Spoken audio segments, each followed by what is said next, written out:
देगा देवादान, चरणात ध्यान लावू देगा. अमृताची वेळ, अमृताचा कुंभ, भक्तीचा मृदुंग वाजू देगा. आज विद्यार्थ्यांचा एक विशेष अनुभव घडलाय, जेव्हा त्यांना परमपूज्य सद्गुरू आत्मामालिक माऊलींचं प्रत्यक्ष दर्शन घेण्याचा लाभ मिळालाय. ही आध्यात्मिक भेट त्यांच्या मनात नवीन ऊर्जा, शांती आणि सकारात्मकतेचा संचार करून गेली आहे. संस्कार शिबिरातील विद्यार्थ्यांनी आपल्या शिक्षकांच्या मार्गदर्शनाखाली आश्रमात भेट देण्यासाठी गेले असता त्यांनी शांत सात्विक वातावरण अनुभवलं. सद्गुरूंच्या प्रत्यक्ष दर्शनाचा लाभ घेतला आणि सद्गुरू पूजन करण्यात आलं. परमपूज्य सद्गुरूंनी विद्यार्थ्यांशी संवाद साधत अध्यात्म, जीवनमूल्य आणि साधनेसंबंधी महत्त्वपूर्ण संदेश दिला.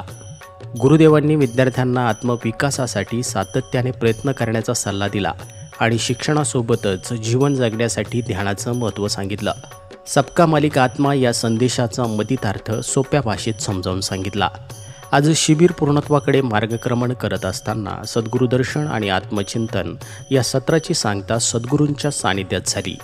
सद्गुरू माऊलींनी विद्यार्थ्यांशी हितगुज केले. शिबिरातील चांगल्या आठवणींबद्दल प्रश्न उत्तरे विचारली.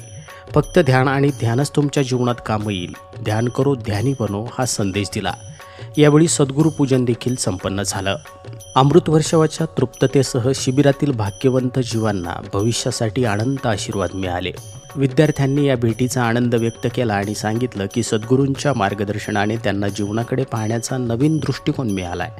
यावेळी विद्यार्थ्यांना प्रसाद वाटप करण्यात आलं. शिबिर कालावधीमध्ये सर्व विद्यार्थ्यांना बॅचनिहाय दर्शनासाठी नियोजन करण्यात आलं होतं.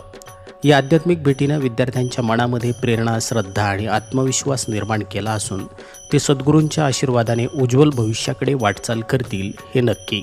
यावेळी अभिनय व कला सहाय्यक व्यवस्थापक आत्मदर्शनची बागडेसर, मिलिटरी इन्स्ट्रक्टर महेशोन, शुभम आढाव, सौरभ सोळसे आणि इतर वसतिगृह शिक्षक उपस्थित होते. परमपूज्य सद्गुरू आत्मामालिक माऊलींच्या कृपा आशीर्वादासह सर्व विद्यार्थ्यांचं संस्थेचे अध्यक्ष माननीय श्रीमान नंदकुमारजी सूर्यवंशी साहेब यांनी कौतुक केलं असून पुढील वाटचालीस हार्दिक शुभेच्छा दिल्या आहेत. आत्मामालिक न्यूजसाठी संपादक सागर आहिरे, कोकम ठाण.